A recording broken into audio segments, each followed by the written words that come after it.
Hello again. This is Annie Rudin with Pronunciation Pro. Are you ready for another 1-minute pronunciation tutorial? Here we go. Pronunciation Pro. Pronunciation Pro.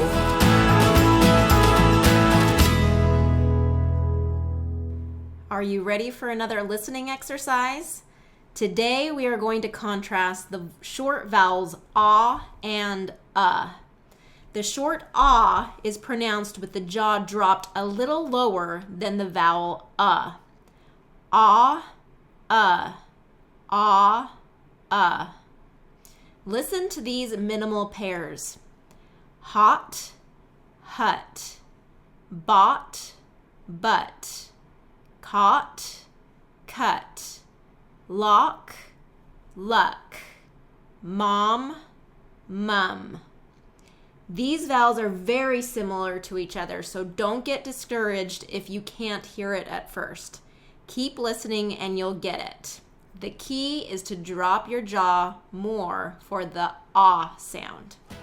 Your voice is important and needs to be heard. If you're ready to speak English clearly and with greater confidence, I invite you to start your free 7-day trial at pronunciationpro.com.